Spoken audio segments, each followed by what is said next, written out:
The Heiress and the Promise. Sarah Winters, 27, is the only daughter of Richard Winters, a real estate tycoon whose name dominates the skyline of Manhattan. Educated at Yale, raised in elite circles, Sarah is graceful but grounded. At a lavish gala atop the Winters Tower, she announces her engagement to Ethan Reed, a self-made entrepreneur whose charm is matched only by his ambition. The ballroom erupts in applause. Richard raises his glass, praising Ethan's accomplishments and speaking of his own plans to retire, trusting Ethan and Sarah with the future of the Winters legacy. But across the marble floor, Ethan's smile falters for a moment as he watches Richard, calculating, planning. In his eyes flickers a different goal. The wedding is a spectacle broadcast on society pages, an outdoor ceremony in Tuscany, 1,000 guests, designer everything. But behind the glamour, shadows gather. Richard, growing uneasy, hires a private investigator to look into Ethan. The findings disturb him. Ethan's former businesses collapsed amid mysterious circumstances, and there are quiet whispers of coercion and fraud. Richard confronts Ethan privately. Ethan feigns offense, saying he's been nothing but loyal and that Richard's doubts insult Sarah. Richard decides to alter his will and remove Ethan from any business succession plan. But before he can do so, Richard dies suddenly in his study. The cause? A heart attack, the doctors say. Sarah is devastated. Ethan comforts her, appearing the perfect grieving son-in-law. In the weeks following Richard's funeral, Sarah struggles with grief. Ethan steps into the spotlight, managing the company's affairs and whispering reassurances. He convinces her to sign over control temporarily, to stabilize things, paperwork she barely reads. He isolates her from longtime advisors, dismisses her father's trusted team, and surrounds her with his own loyalists. Her access to finances dwindles. Her phone is monitored. Her freedom limited. Late one night, Sarah stumbles upon a locked drawer in Ethan's home office. Inside, documents showing massive fund transfers, falsified reports, and a vial labeled digitoxin. Her blood runs cold. Digitoxin, a rare, potent drug. One that can induce heart failure. Then she hears him on a call.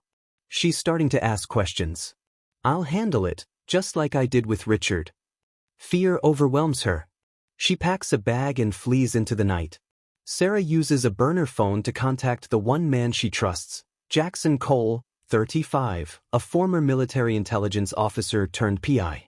He once worked closely with her father and had warned Richard once about Ethan.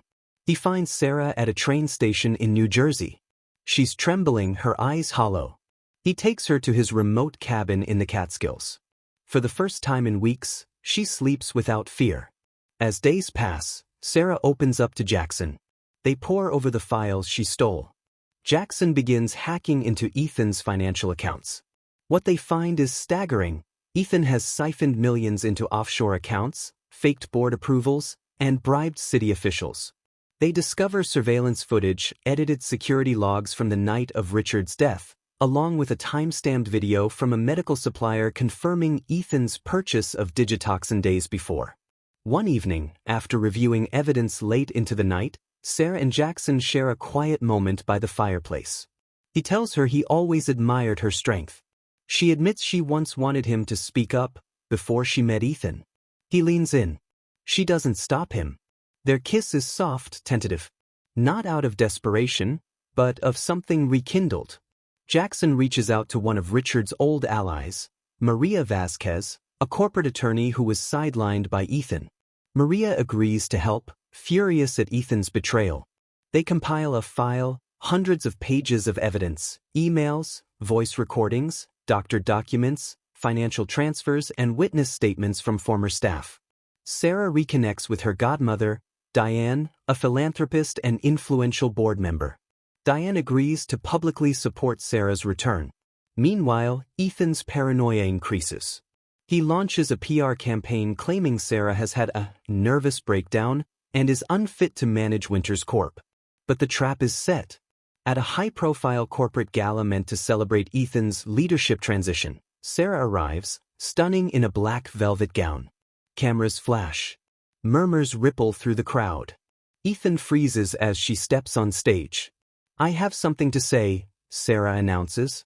She plays the audio clip of Ethan planning her murder. The room goes silent. And here's the proof of what he did to my father.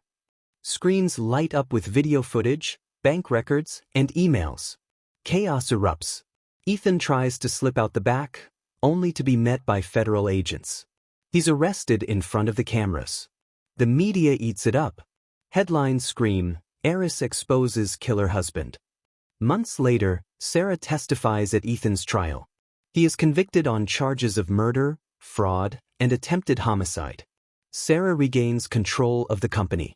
She restructures its leadership, reinstates her father's allies, and donates part of the fortune to launch the Winters Foundation, helping women escape abuse. In a quiet ceremony, she spreads Richard's ashes over the Hudson. Later, at the foundation's grand opening, Jackson is by her side. Cameras click, but they barely notice. Jackson, you could have given up, but you fought. Sarah, you reminded me I was worth fighting for. They kiss. It's not flashy, it's earned. Sarah writes a memoir titled Shadows of the Heart, detailing her journey. It becomes a bestseller. She and Jackson split time between New York and a quiet house in the Catskills. She still wears her father's watch. Every morning she winds it and remembers. Because from darkness, she reclaimed the light. The end.